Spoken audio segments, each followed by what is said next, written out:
주님의 이름으로 은혜와 평강을 기원합니다.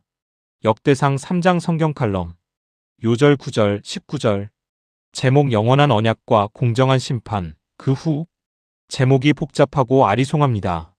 영원한 언약은 하나님의 끝까지 책임지는 성품으로 맺은 다윗 언약을 뜻합니다. 사무엘하 7장 16절입니다. 내 집과 내 나라가 내 앞에서 영원히 보존되고 내 왕위가 영원히 견고하리라 하셨다 하라. 나단 선지자를 통해 다윗 왕조는 사울처럼 빼앗지 않고 영원히 지켜주시겠다고 약속하셨습니다. 열 왕기를 통해 보았듯이 이 언약은 고비를 넘기며 400여 년을 이어갔지만 남유다가 멸망했기에 영원히 지켜지지 않았습니다. 당시의 이방 왕조들은 100년을 넘기기 어려웠지만 다윗 왕조는 하나님의 간섭이 있었던 결과입니다. 남유다가 심판당한 이유는 수없이 저지른 죄악 때문이며 이는 인간의 실존적 한계입니다. 하나님은 공평하셔서 죄지은 자를 불공평하게 봐줄 수가 없습니다. 우리는 다윗이 저지른 음행죄와 살인죄와 일부 다처로 인한 심판이 얼마나 살벌했는지를 목격했습니다. 역대상 3장의 다윗 가계 족보 중에 박혀있는 밧세바, 다말, 암논, 압살롬은 죄악의 장면이 떠오르는 안타까운 이름입니다.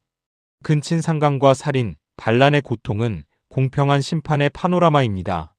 하나님의 영원한 언약이 지켜지려면 공정한 심판을 안 해야 하는데 하나님은 그러실 수 없습니다.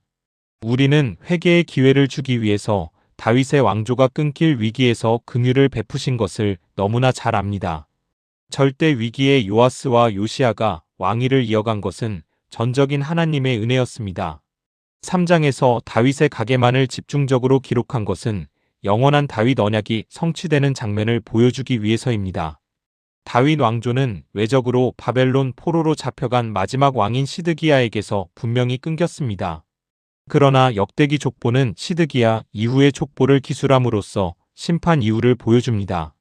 다윗 왕국은 하나님 나라를 예표하기에 육적 왕위는 중단되었지만 영적으로 이어간다는 메시지입니다. 바벨론에서 왕위에 복권된 여호야긴의 후손 중에 스룹바벨이 등장하는 것을 주목해야 합니다. 역대상 3장 16절부터 19절입니다. 여호야김의 아들들은 그의 아들 여고냐, 그의 아들 시드기야요. 사로잡혀간 여고냐의 아들들은 그의 아들 스알디엘과 말기랑과 부다야와 세낫살과 여가мя와 호사마와 느다베요. 부다야의 아들들은 스룹바벨과 시므이요. 스룹바벨의 아들은 무술랑과 하나냐와 그의 매제 슬로밋과 여기에 나타난 스룹바벨이 신약의 예수 그리스도의 족보에 나타납니다. 마태복음 1장 12절입니다. 바벨론으로 사로잡혀간 후에 여고냐는 스알디엘을 낳고 스알디엘은 스룹바벨을 낳고 다윗 언약은 이제 다윗의 후손 예수님에 의해 성취된다는 것을 계시하는 것입니다. 이사야가 예수님을 이새의 남은 뿌리라고 예언한 것이 성취되었습니다. 이사야 11장 1절부터 2절입니다. 이새의 줄기에서 한 싹이 나며 그 뿌리에서 한 가지가 나서 결실할 것이요. 그의 위에 여호와의 영 곧 지혜와 총명의 영이요 모략과 재능의 영이요 지식과 여호와를 경외하는 영이 강림하시리니 영원한 다윗 언약은 인간의 죄악의 심판에 끊어지고 실패한 것처럼 보였습니다. 하지만 영원한 언약은 주님의 영원한 속죄로 이어졌습니다. 히브리서 9장 12절입니다. 염소와 송아지의 피로 하지 아니하고 오직 자기의 피로 영원한 속죄를 이루사 단번에 성소에 들어가셨느니라. 우리가 받은 구원은 다윗의 후손인 예수님의 족보를 이어받은 것입니다. 베드로전서 2장 9절입니다. 그러나 너희는 택하신 족속이요 왕같은 제사장들이요 거룩한 나라요 그의 소유가 된 백성이니 이는 너희를 어두운 데서 불러내어 그의 기이한 빛에 들어가게 하신 이의 아름다운 덕을 선포하게 하려 하심이라. 성경은 이 구원의 성취가 창세전에 계획되었고 영원 속에서 성취되었다고 선포합니다. 에베소서 1장 4절부터 6절입니다. 곧 창세전에 그리스도 안에서 우리를 택하사 우리로 사랑 안에서 그 앞에 거룩하고 흠이 없게 하시려고 그 기쁘신 뜻대로 우리를 예정하사 예수 그리스도로 말미암아 자기의 아들들이 되게 하셨으니 이는 그가 사랑하시는 자 안에서 우리에게 거저 주시는 바 그의 은혜의 영광을 찬송하게 하려는 것이라. 다윗 언약은 신약 성도가 하나님의 아들들이 됨으로써 영원히 성취되었습니다. 영화의 때에 예수님과 같이 된다는 신비가 이제는 믿어집니다.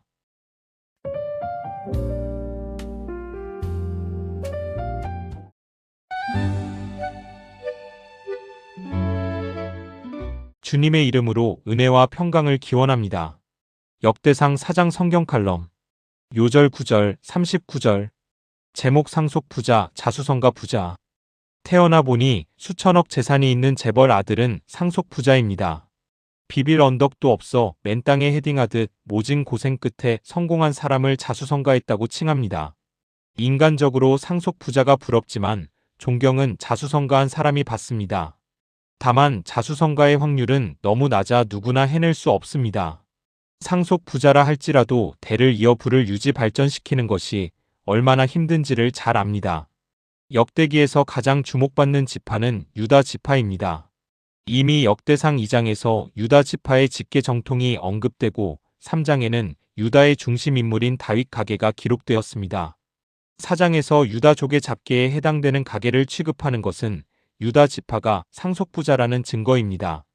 인물로 볼 때도 걸출한 인물군이 부각되어 있습니다. 신앙의 영웅 야베스, 최초의 사사 운니엘, 전문 세공인들, 신앙의 용사 갈렙, 메렉과 셀라의 자손들입니다. 9절부터 23절. 이에 비해 시므온 지파의 소개는 상대적으로 초라합니다. 시므온은 야곱의 둘째 아들이었지만 그의 행위에 대한 아버지의 예언대로 이루어졌습니다. 창세기 49장 5절부터 7절입니다. 시므온과 레위는 형제여, 그들의 칼은 폭력의 도구로다. 내 호나 그들의 모의에 상관하지 말지어다. 내 영광아 그들의 집회에 참여하지 말지어다. 그들이 그들의 분노대로 사람을 죽이고 그들의 혈기대로 소의 발목 힘줄을 끊었음이로다. 그 노여움이 혹독하니 저주를 받을 것이요. 분기가 맹렬하니 저주를 받을 것이라. 내가 그들을 야곱 중에서 나누며 이스라엘 중에서 흩으리로다. 시므온은 디나의 복수전에서 세겜성을 잔인하게 도륙한 대가로 온전한 땅을 분배받지 못하고 유다 지파의 더부살이하는 형태로 흩어지게 됩니다. 여호수아 19장 1절입니다.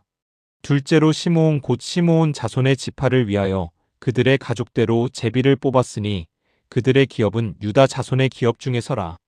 시므이가 주도한 광야의 음행 사건 처형으로 인구는 37%로 줄었습니다. 4장에 시므온 후손의 거주지가 나오는데 예언대로 유다 지파의 더부살이하고 있음을 보여줍니다. 28절부터 33절. 조상으로부터 영육간의 유산을 못 받고 탁월한 인물도 없었지만 그들은 자수성가의 의지가 있었습니다. 13명의 지도자의 인도로 목장을 구하고자 이동하는데 좋은 땅을 발견합니다. 34절부터 39절. 사해 근처 에돔에 인접한 그 돌 땅에 2차에 걸친 이주를 통해 안정된 거주지를 확보합니다. 역대상 4장 40절부터 41절입니다. 기름지고 아름다운 목장을 발견하였는데 그 땅이 넓고 안정되고 평안하니 이는 옛적부터 거기에 거주해온 사람은 함의 자손인 까닭이라. 이 명단에 기록된 사람들이 유다 왕 히스기야 때에 가서 그들의 장막을 쳐서 무찌르고 거기에 있는 모님 사람을 쳐서 진멸하고 대신하여 오늘까지 거기에 살고 있으니 이는 그들의 양떼를 먹일 목장이 거기에 있음이며 시므온 후손들은 범죄의 대가를 받아들이고 주어진 환경을 인정하며 용기를 내서 쟁투합니다. 시므온 지파는 후에 아사왕의 개혁에 동참했고 히스기야 때는 아말렉을 침으로써 구원 지파의 7번째로 논명됩니다. 요한계시록 7장 7절입니다. 시므온 지파 중에 12,000이요, 레위 지파 중에 12,000이요, 이사갈 지파 중에 12,000이요. 단 지파의 최종 구원 탈락과 비교하면 엄청난 자수성가로 볼 수 있습니다. 시므온 지파가 단체적인 자수성가였다면 유다 지파의 야베스는 개인적 자수성가의 모델입니다. 야베스란 이름의 뜻은 내가 수고로이 낳았다입니다. 소위 흙수저이고 주어진 환경이 최악이었음을 알 수 있습니다. 하지만 야베스는 하나님을 알았고 믿었습니다. 하나님의 뜻에 맞추어 기도할 때 지경이 바뀌고 인생이 역전되고 존귀한 자가 되었습니다. 역대상 4장 9절부터 10절입니다. 야베스는 그의 형제보다 귀중한 자라 그의 어머니가 이름하여 이르되 야베스라 하였으니 이는 내가 수고로이 낳았다 함이었더라. 야베스가 이스라엘 하나님께 아뢰어 이르되 주께서 내게 복을 주시려거든 나의 지역을 넓히시고 주의 손으로 나를 도우사 나로 환난을 벗어나 내게 근심이 없게 하옵소서 하였더니 하나님이 그가 구하는 것을 허락하셨더라. 하나님께 합한 자는 그 처지와 출발은 달라도 상속 부자와 자수성가 부자를 다 할 수 있습니다.